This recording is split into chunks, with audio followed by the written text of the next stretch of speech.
20 years after. Chapter 6. D'Artagnan in his 40th year. Years have elapsed. Many events have happened. Alas! Since, in our romance of The Three Musketeers, we took leave of D'Artagnan at number 12 Rue de Fossoyeurs. D'Artagnan had not failed in his career, but circumstances had been adverse to him. So long as he was surrounded by his friends, he retained his youth and the poetry of his character. He was one of those fine, ingenuous natures which assimilate themselves easily to the dispositions of others. Athos imparted to him his greatness of soul, Porthos his enthusiasm, Aramis his elegance. Had D'Artagnan continued his intimacy with these three men, he would have become a superior character. Athos was the first to leave him, in order that he might retire to a little property he had inherited near Blois. Porthos, the second, to marry an attorney's wife, and lastly Aramis, the third, to take orders and become an abbé. From that day D'Artagnan felt lonely and powerless, without courage to pursue a career in which he could only distinguish himself on condition that each of his three companions should endow him with one of the gifts each had received from heaven. Notwithstanding his commission in the Musketeers, D'Artagnan felt completely solitary. For a time the delightful remembrance of Madame Bonancieux left on his character a certain poetic tinge, perishable indeed. For like all other recollections in this world, these impressions were, by degrees, effaced. A garrison life is fatal even to the most aristocratic organization. And imperceptibly, D'Artagnan, always in the camp, always on horseback, always in garrison, became, I know not how in the present age one would express it, a typical trooper. His early refinement of character was not only not lost, it grew even greater than ever, but it was now applied to the little instead of to the great things of life, to the martial condition of the soldier, comprised under the head of a good lodging, a rich table, a congenial hostess. These important advantages D'Artagnan found to his own taste in the Rue Tiquetonne at the sign of the Roe.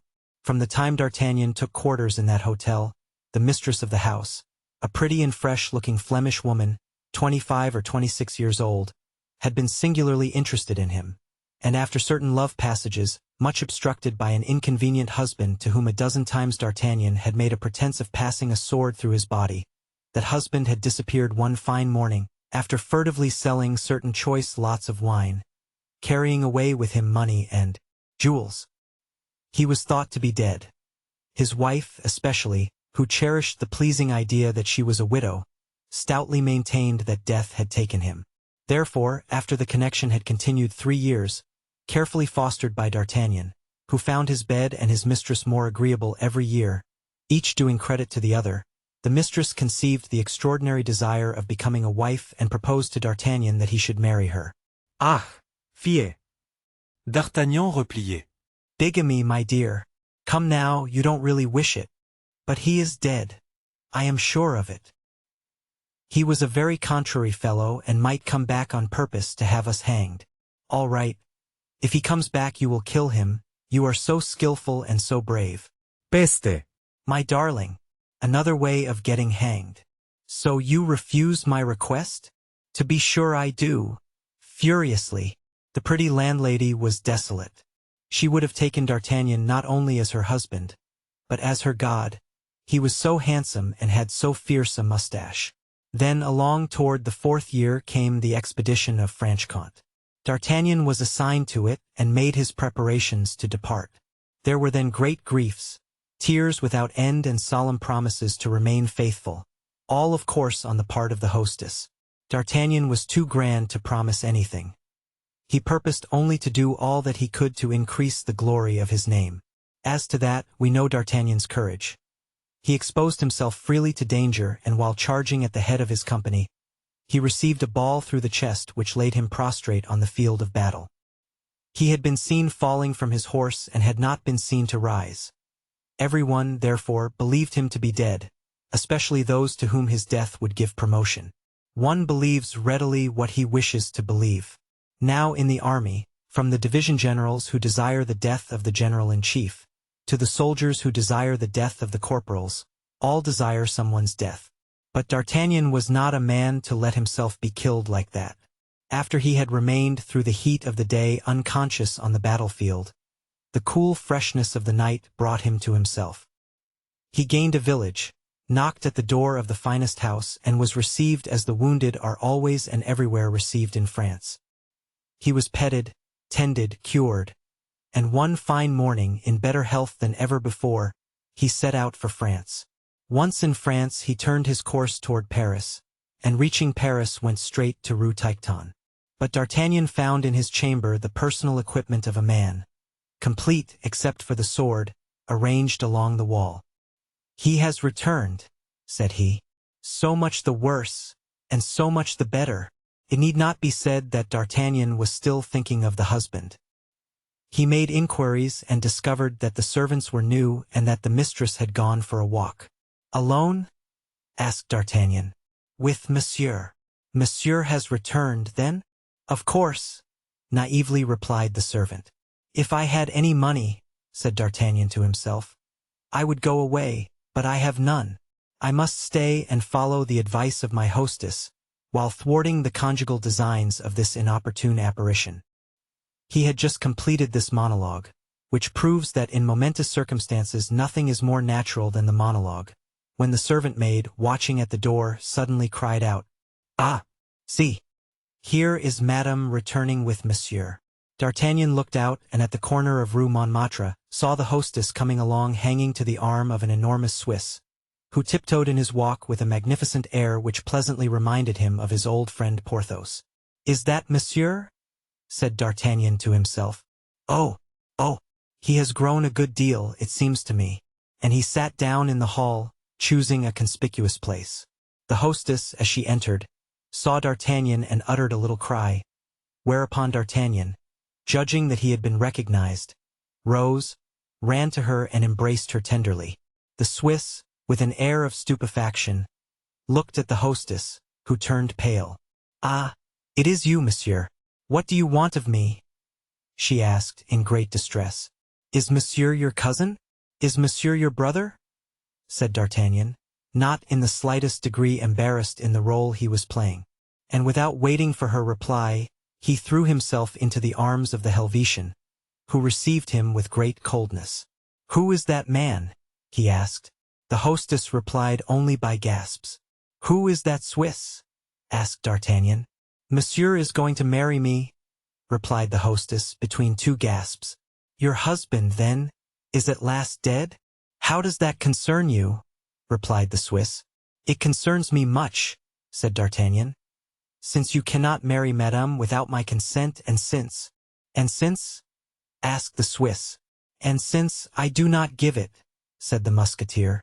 The Swiss became as purple as a peony. He wore his elegant uniform. D'Artagnan was wrapped in a sort of grey cloak. The Swiss was 6 feet high. D'Artagnan was hardly more than 5. The Swiss considered himself on his own ground and regarded D'Artagnan as an intruder. "Will you go away from here?" demanded the Swiss, stamping violently, like a man who begins to be seriously angry. "I? By no means," said D'Artagnan.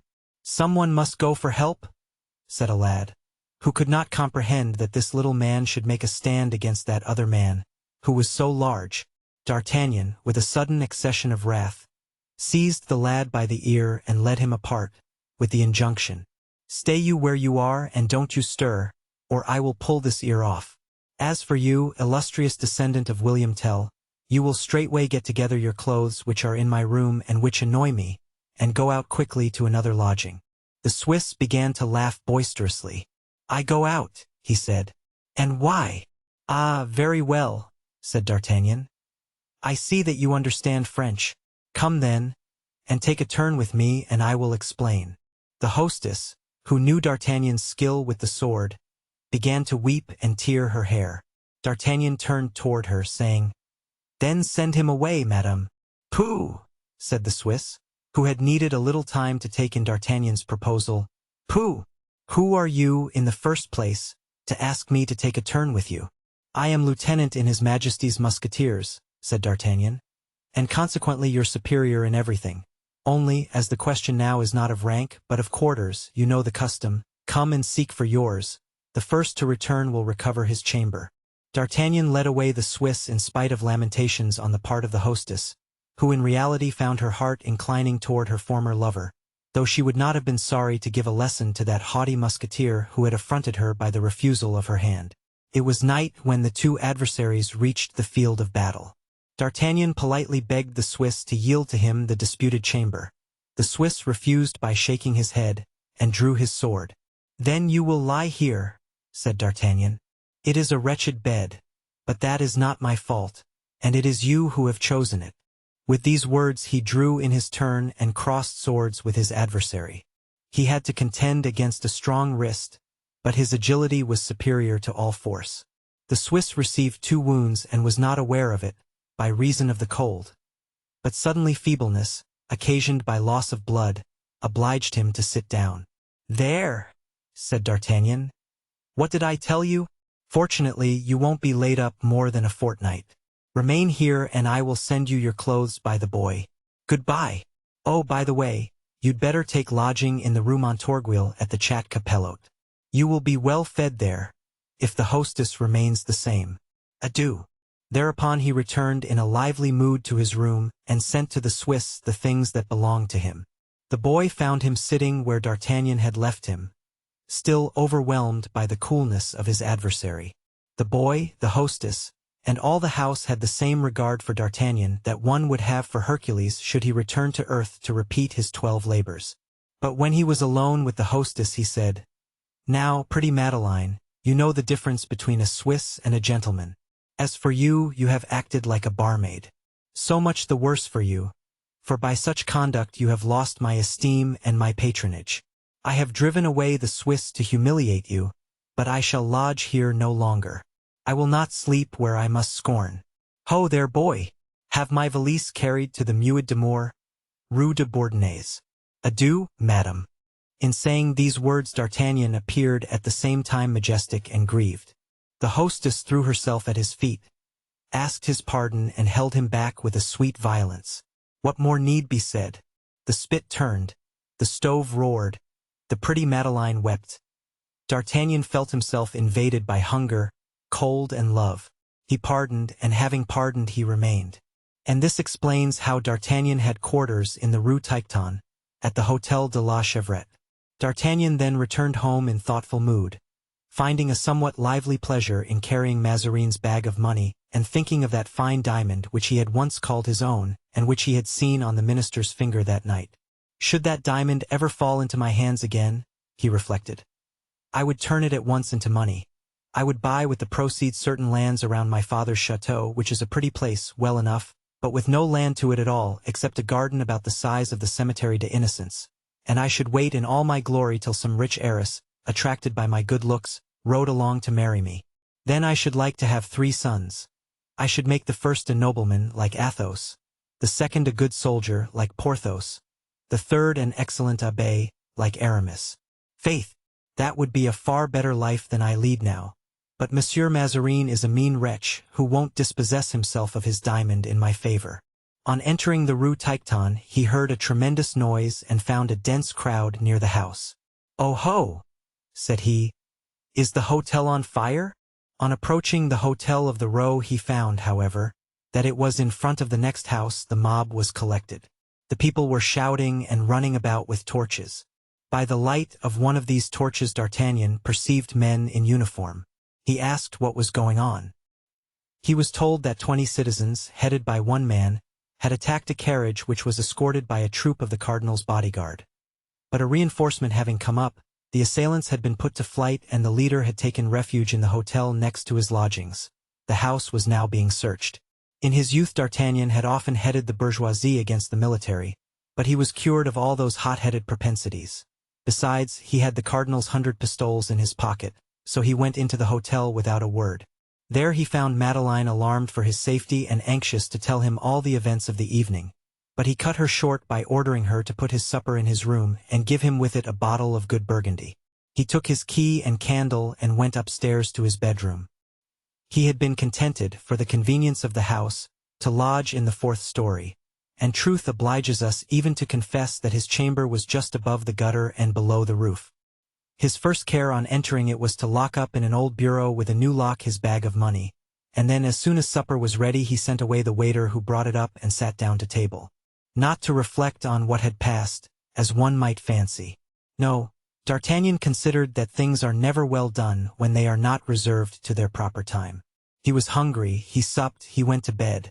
Neither was he one of those who think that the necessary silence of the night brings counsel with it. In the night he slept, but in the morning, refreshed and calm, he was inspired with his clearest views of everything. It was long since he had any reason for his morning's inspiration, but he always slept all night long. At daybreak he awoke and took a turn around his room.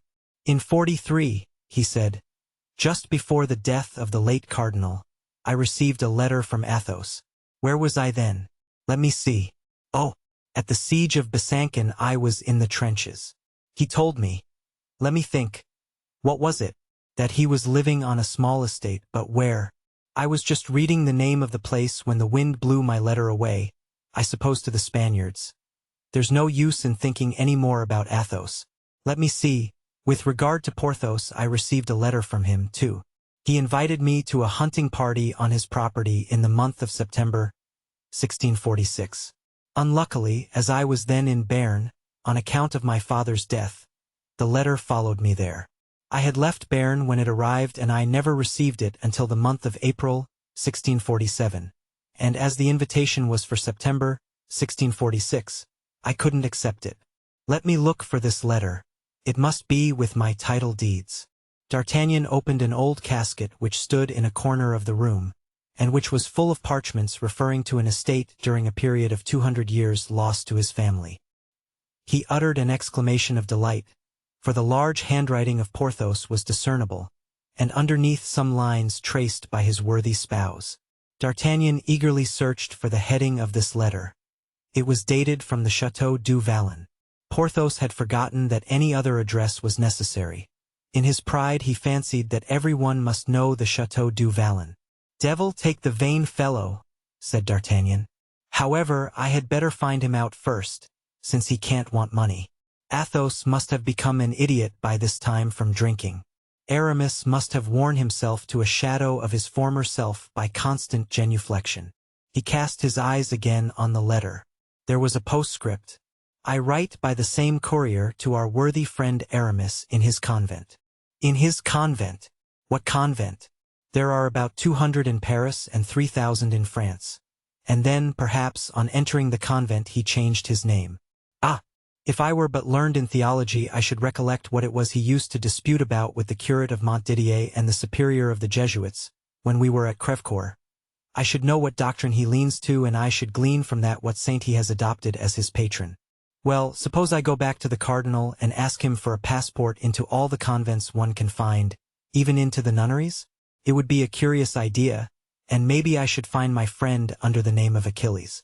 But, no, I should lose myself in the cardinal's opinion. Great people only thank you for doing the impossible. What's possible, they say, they can effect themselves, and they are right. But let us wait a little and reflect. I received a letter from him, the dear fellow, in which he even asked me for some small service, which, in fact, I rendered him. Yes, yes. But now what did I do with that letter? D'Artagnan thought a moment and then went to the wardrobe in which hung his old clothes. He looked for his doublet of the year 1648, and as he had orderly habits, he found it hanging on its nail. He felt in the pocket and drew from it a paper. It was the letter of Aramis. "Monsieur d'Artagnan, you know that I have had a quarrel with a certain gentleman, who has given me an appointment for this evening in the Place Royale. As I am of the church, and the affair might injure me if I should share it with any other than a sure friend like you, I write to beg that you will serve me as second. You will enter by the Rue Neuve Sainte-Catherine. Under the second lamp on the right you will find your adversary. I shall be with mine under the third. Wholly yours, Aramis." D'Artagnan tried to recall his remembrances.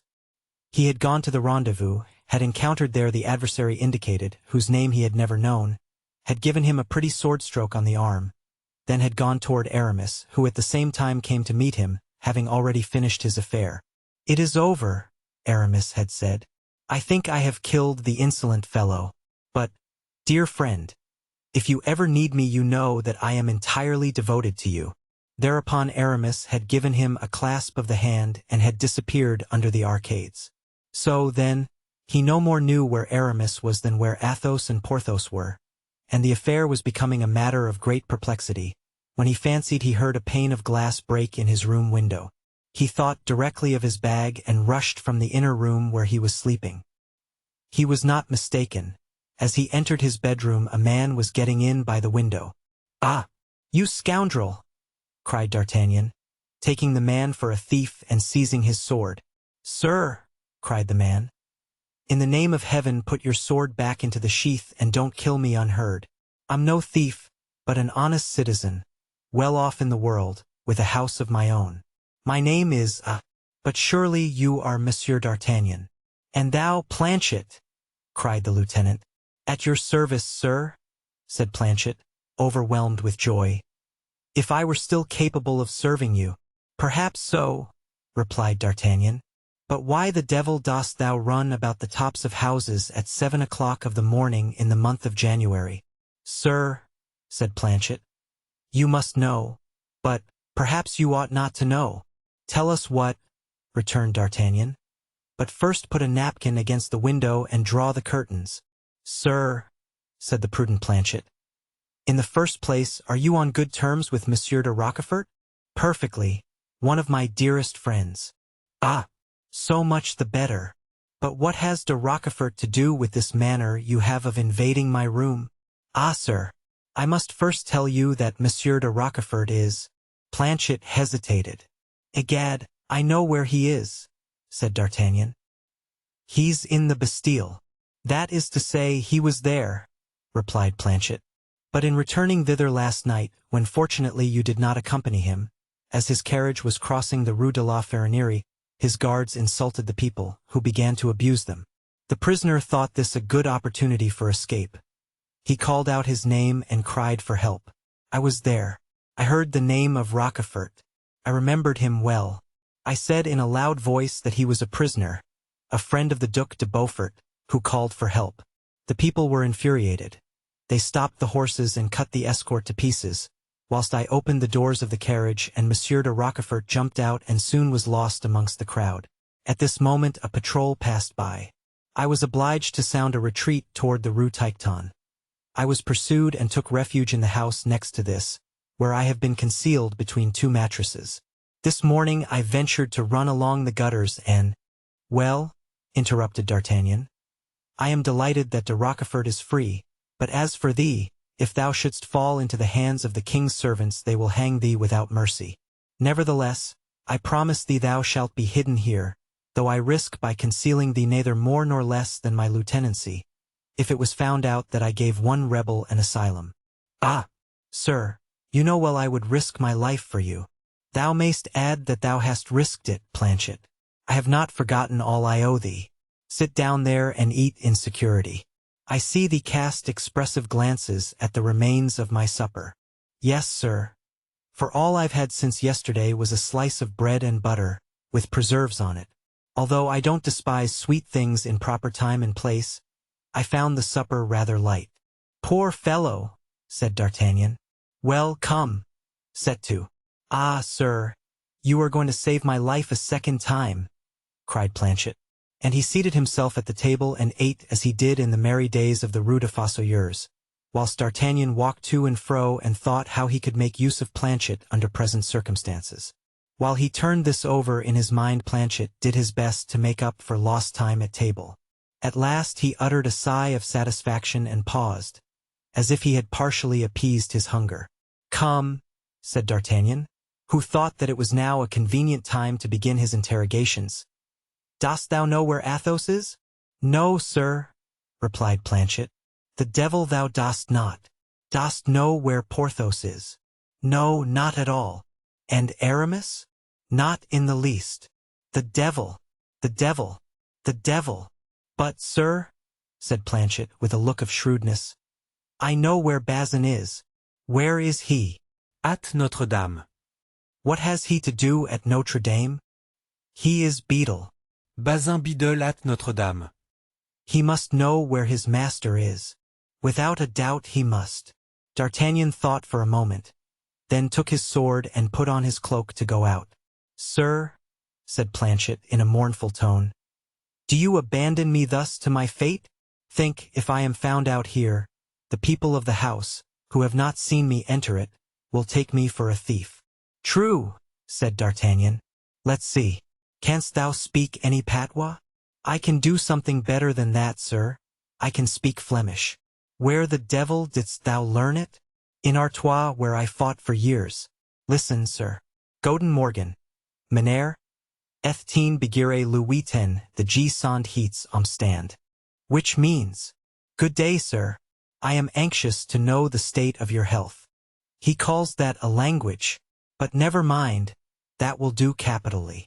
D'Artagnan opened the door and called out to a waiter to desire Madeleine to come upstairs. When the landlady made her appearance, she expressed much astonishment at seeing Planchet. My dear landlady, said D'Artagnan, I beg to introduce to you your brother, who is arrived from Flanders and whom I am going to take into my service. My brother! Wish your sister good morning, Master Peter. Welcome, suster, said Planchet. Goeden day, broder, replied the astonished landlady. This is the case, said D'Artagnan. This is your brother, Madeleine. You don't know him perhaps, but I know him. He has arrived from Amsterdam. You must dress him up during my absence. When I return, which will be in about an hour, you must offer him to me as a servant, and upon your recommendation, though he doesn't speak a word of French, I take him into my service. You understand. That is to say, I guess your wishes, and that is all that's necessary, said Madeleine. You are a precious creature, my pretty hostess, and I am much obliged to you. The next moment D'Artagnan was on his way to Notre Dame.